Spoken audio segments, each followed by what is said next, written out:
이 시간 우리에게 주신 하나님의 거룩한 말씀은 베드로전서 3장 8절에서 12절까지 말씀입니다. 신약성경 380면쯤에 있습니다. 베드로전서 3장 8절에서 12절까지 말씀입니다.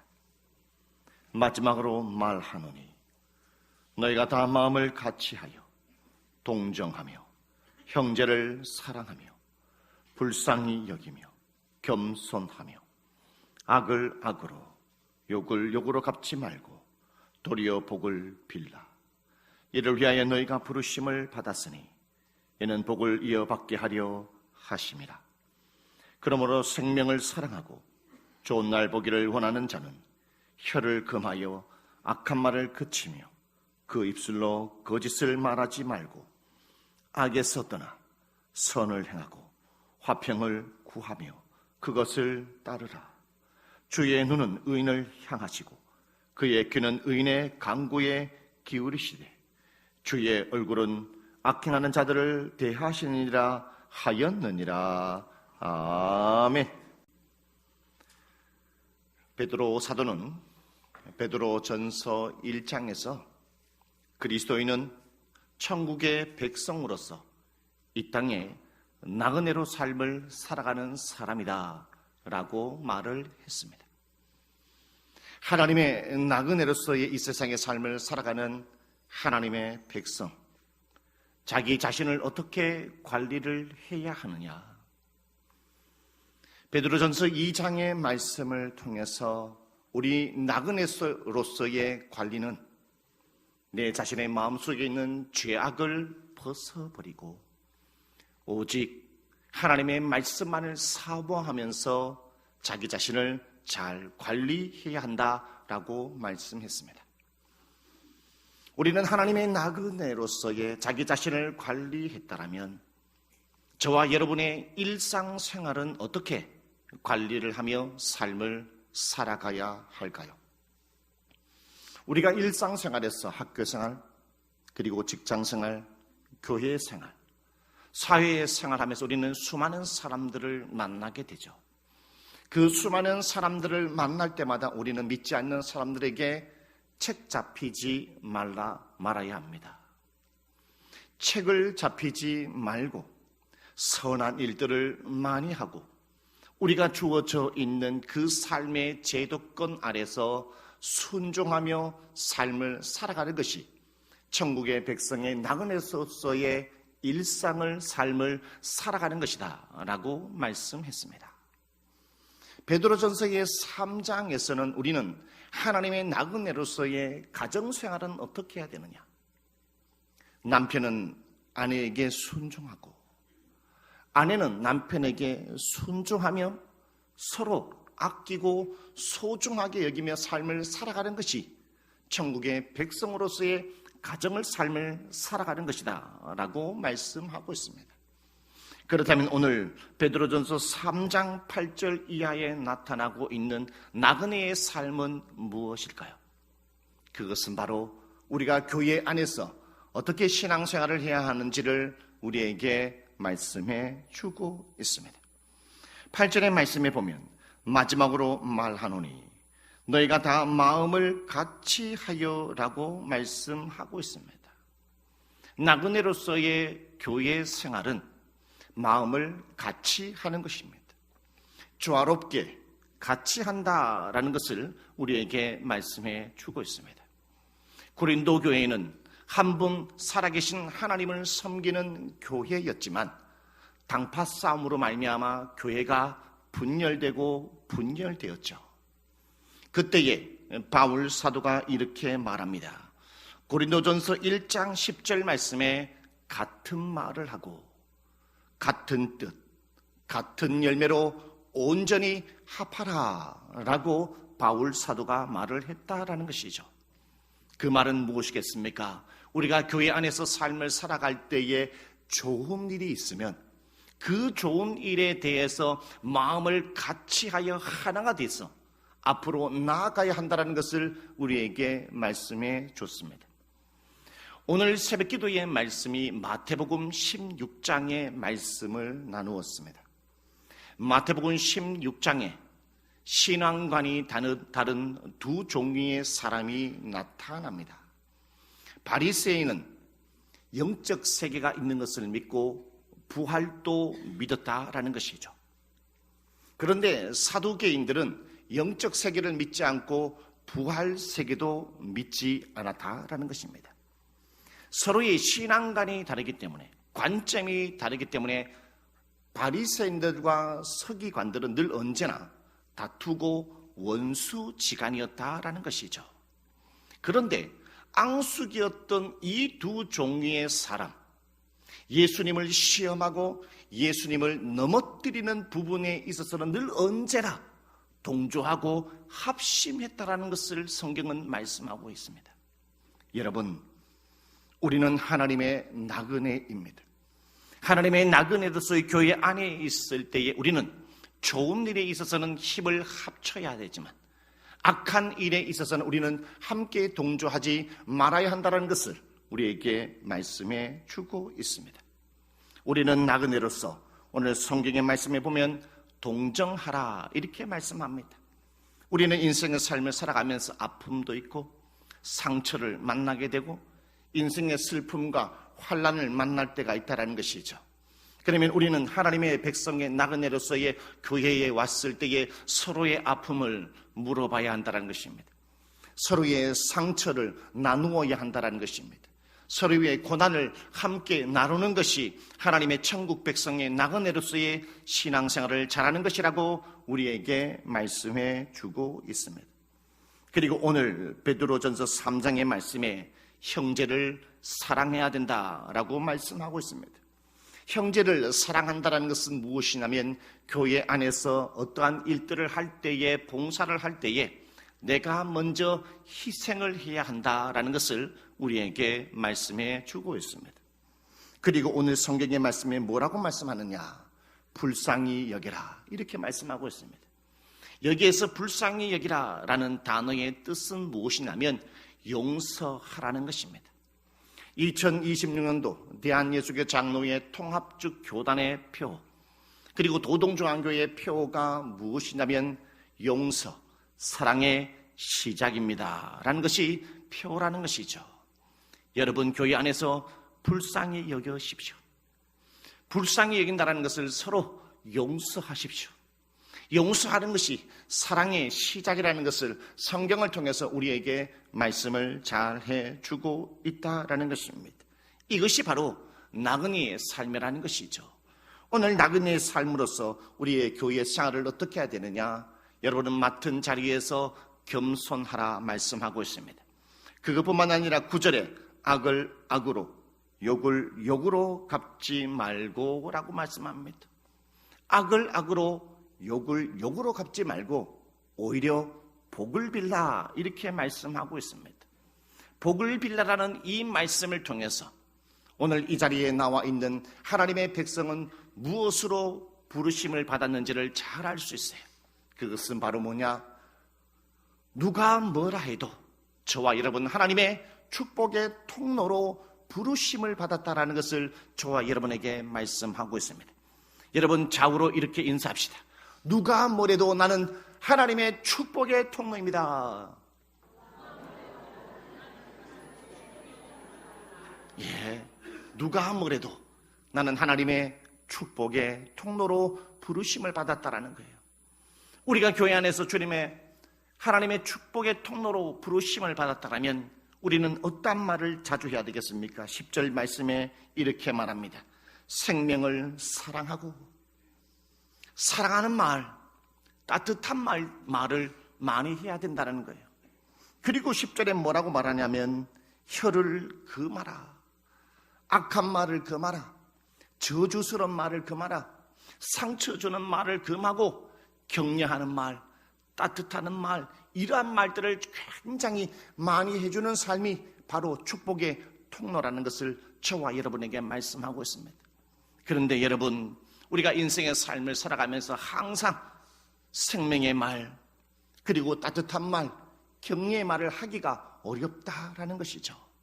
그런데 오늘 성경의 본문의 말씀을 통해서 우리가 어떠한 환경에 있든지 간에 우리는 하나님의 나그네로서의 천국의 백성이기 때문에 우리는 이와 같은 축복의 말을 많이 해야 한다라고 성경은 말씀합니다. 우리가 어떠한 환경에 있든지 간에 내가 축복의 통로로서의 하나님 앞에 영광을 돌리고 다른 사람들에게 축복의 말을 흘러보낼 수 있기 위해서는 어떠한 삶을 살아가야 할까요? 심리학 교수인 김정호 교수님께서 이러한 책을 적었습니다. 흔들릴 줄 알아야 부러지지 않습니다. 흔들릴 줄 알아야 부러지지 않습니다. 라는 책의 내용이 있어요. 여러분, 이 세상의 삶을 살아가는 사람들 중에 가장 강자가 누구일까요? 이 세상의 삶을 살아가는 최고의 강자는 누구라고 생각합니까? 이 세상에는요, 걸어가는 사람 위에 누가 있을까요? 뛰는 놈이 있죠. 여러분, 뛰는 놈 위에 누가 있을까요? 그렇죠. 나는 놈이 있습니다. 나는 놈 위에 더 뛰어난 강자가 있어요. 누구일까요? 맞습니다. 나는 놈 위에 붙어 다니는 사람이 최고의 강자라는 거예요. 그런데 여러분, 날아다니는 사람 중에 붙어 다니는 사람이 우리는 지금까지 최고의 강자라고 알았는데 그게 진정한 강자가 아니었다라는 겁니다. 이 세상의 진정한 강자는 누구냐? 일상을 지키는 사람이 가장 강력한 사람이라는 것입니다. 우리는 시련을 만납니다. 우리는 아픔을 만나고 근심과 걱정을 만나기도 하죠. 여러분이 지나온 나날의 세월을 살펴보십시오. 우리가 시련을 만나고 아픔, 고통, 슬픔, 근심과 걱정을 만나게 되면 가장 먼저 무너지는 것이 무엇이겠습니까? 가장 먼저 무너지는 것은 나의 일상이 무너진다라는 거예요, 여러분. 여러분, 어떠한 환경이 있다 할지라도 여러분 정해진 시간에 일어나시길 바라겠습니다. 아픔이 오고 시련이 오게 되면요, 제 시간에 일어나지 않습니다. 여러분, 제때 식사를 하십시오. 제때 맛있는 밥을 드시기를 바라겠습니다. 시련이 오고 아픔이 오고 고통이 찾아오고 근심과 걱정하잖아요. 그러면 지금까지 밥 3끼 잘 먹었던 거 밥 안 먹기 시작합니다. 밥을 안 드시잖아요. 그러면 점점 체력이 약화돼요. 점점 체력이 약화되면 내가 아무것도 할 수 없다라는 것이죠. 여러분, 힘든 일이 있어도 만나야 될 사람을 꼭 만나시기 바라겠습니다. 뭔가 나의 인생의 삶을 살아갔는데 시험에 실패하거나 뭔가 나의 일이 잘 풀리지 않잖아요. 뭔가 나의 일이 잘 풀리지 않고 어려움과 상처가 오게 되면요, 모든 사람들이 자기가 지금까지 만나야 될 사람을 만나지 않아요. 여러분, 어려움이 있다 할지라도 만나야 될 사람을 만나시기를 바라겠습니다. 또 하나 우리가 생각할 것은 무엇이냐면, 우리가 힘든 일이 찾아오고 고난과 아픔이 오게 되잖아요. 여러분, 아마 많은 그러한 경험이 있을 거예요. 많은 아픔이 찾아오게 되면 우리는 지금까지 해왔던 일들을 다 그만둬 버려요. 여러분, 우리는 일상을 유지할 필요가 있어요. 아픔이 와도 어떠한 어려움이 온다 할지라도 내가 해왔던 그 일을 무던하게 덤덤하게 할 수 있어야 한다는 것입니다. 여러분, 삶을 무너뜨리는 것은 큰 사건을 통해서 나의 삶을 무너뜨리는 것이 아닙니다. 나의 삶을 무너지게 만드는 것은 무엇이냐? 기본을 놓기 때문에 우리는 삶이 무너질 수밖에 없어요. 2026년도에 들어와서 여러분이 지금 어떠한 기본을 놓치고 있습니까? 그 기본을 놓치는 것은 나의 전부를 놓치게 된다는 것입니다. 기본을 부여잡기 바라겠습니다. 여러분, 정해진 시간에 일어나십시오. 식사를 할 때 식사하십시오. 만나야 될 사람이 있으면 만나시길 바라고, 해야 할 일이 있으면 지금까지 해왔던 일들을 무던하게 가시기를 바라겠습니다. 이러한 삶을 살아가야만이 우리는 축복의 통로의 삶을 주님께서 부르시는 그날까지 감당할 수 있다라는 거예요. 그래서 우리는 신앙인으로서의 우리가 일상을 어떻게 또 유지할 수 있느냐? 오늘 12절에 본문에 이렇게 말씀합니다. 주의 눈은 의인을 향하시고 라고 말합니다. 우리는 신앙생활을 잘하다가 뭔가 어려움이 있게 되면 하나님을 원망하게 되죠. 불평하게 된다는 말입니다. 짜증을 부린다는 말이죠. 오늘 베드로 사도는 이렇게 말합니다. 주의 눈은 의인을 향하고 있어. 괜찮아. 지금 나의 어려움이 있다 할지라도 전능하신 하나님이 나를 보고 계셔. 여러분 이렇게 따라하십시오. 괜찮아. 하나님이 나를 보고 계셔. 예, 하나님이 나를 보고 계세요. 괜찮습니다. 오늘 베드로 사도는 이렇게 얘기합니다. 귀는 의인의 간구에 기울이시되. 하나님은 의인의 간구하는 것, 의인의 기도를 들으신다라는 것입니다. 그래서 오늘 베드로 사도는 하나님을 믿는 하나님의 백성들에게 말합니다. 고난을 당하고 핍박받고 있는 그 시대의 그리스도인들을 향하여 괜찮아. 너희들이 지금 핍박 가운데 속에 기도하는 거 하나님이 다 듣고 있어. 여러분 자신에게 이렇게 얘기하십시오. 괜찮아. 하나님이 나의 기도를 듣고 계셔. 예. 여러분의 기도를 지금 하나님이 듣고 있다는 겁니다. 오늘 베드로 사도는 축복의 통로로서의 하나님의 백성들이 어떤 말을 말해야 되느냐. 주의 얼굴은 악행하는 자들을 대하시느니라. 하나님께서는 그 고난 가운데 속에 있는 다윗을 사울 왕으로부터 지켜주셨지. 괜찮아. 하나님께서 나를 지켜주실 거야. 여러분 이러한 마음을 가지고 여러분 하루하루 삶을 살아가시는 여러분 되시기를 바라겠습니다. 성경의 인물을 보면 일상생활을 가장 잘 유지했던 한 신앙인이 있어요. 그게 누구냐면 바로 아브라함이라는 거예요. 아브라함과 롯이 베델로 올라오게 됩니다. 베델로 올라와서 같이 삶을 살아가게 되는데 땅이 적어서 함께 삶을 살아가기가 어렵게 되었다는 것이죠. 그러므로 말미암아 나타난 현상은 뭐냐면 아브라함의 종들과 그리고 롯의 종들이 다투고 싸우게 되었다는 겁니다. 이 사실을 알게 된 아브라함은 조카 롯을 부르게 됩니다. 조카 롯, 너가 먼저 좋은 땅을 선택해라. 좋은 땅을 먼저 선택해서 먼저 가라. 내가 양보할게. 그래서 조카 롯이 좋은 땅을 살펴보니까 소돔과 고모라 땅이 너무나 좋은 거예요. 왜냐하면 물이 많거든요. 그리고 옥토거든요. 그래서 조카 롯이 아름다운 소돔과 고모라 땅을 선택해서 길을 떠나게 됩니다. 그런데 아브라함은요, 그렇게 떠나는 것을 기분 나빠하지 않았다는 거예요. 우리는 보통 어떠한 생각을 가집니까? 이놈 참 못 배웠다. 아무리 삼촌이 먼저 땅을 차지해서 가라 한다라고 진짜 땅을 차지해서 가느냐. 그래도 한 번쯤은 삼촌이 먼저 좋은 땅에 가서 사십시오. 제가 먼저 양보하겠습니다. 이러한 한마디 좀 해줄 수 있어요. 아브라함은요 그런 생각을 하지 않았다는 거예요. 기분 나빠하지 않았다는 거예요. 이 사건 이후에 어떠한 일이 있었냐면 소돔과 고모라 땅에 전쟁이 일어남으로 말미암아 전쟁에 패하게 되고 조카 롯과 그의 가족들이 포로로 잡혀가게 돼요.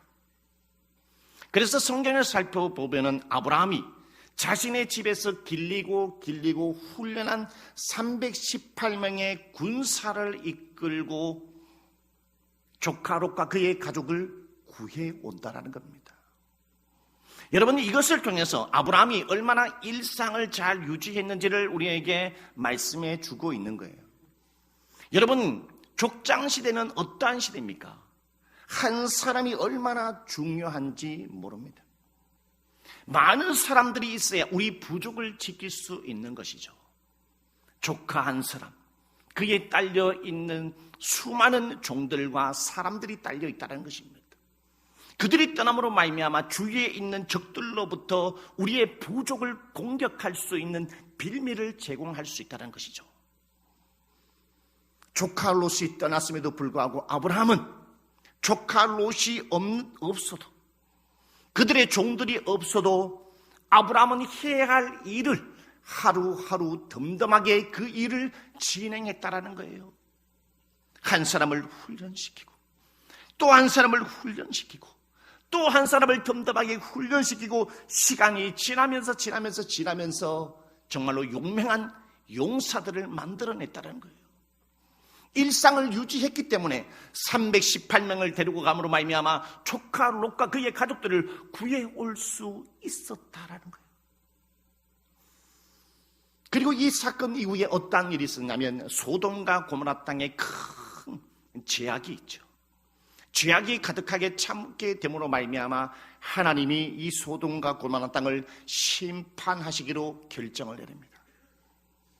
소돔과 고모라 땅을 심판하겠다는 이 결정을 아브라함에게 이야기를 해주죠. 이 이야기를 알았던 아브라함은 살아계신 하나님 앞에 무릎을 꿇고 기도합니다. 하나님, 이 소돔과 고모라 땅에 의인 50명이 있어도 멸망시킬 것입니까? 의인 40명이 있어도 멸망시킬 것입니까? 마지막 아브라함이 불안했던지 의인 10명만 있어도 하나님이 이곳을 심판하실 것입니까? 아브라함은 눈물로 중보기도를 해서 결국 그의 기도를 통하여 소돔과 고모라의 그 심판 가운데에 롯과 그의 가족들을 구해내는 것을 볼 수 있어요. 그 말은 무엇이겠습니까? 하나님 앞에 지난 날에 수많은 어려움과 환경 속에 있었음에도 불구하고 그는 일상을 유지했다라는 거예요. 하나님 앞에 기도할 때 기도하고, 예배를 드려야 할 때 하나님 앞으로 나와서 번제를 드리고, 하나님의 말씀을 들어야 할 때 하나님 앞으로 조용히 나와 하나님의 말씀을 들었다라는 겁니다.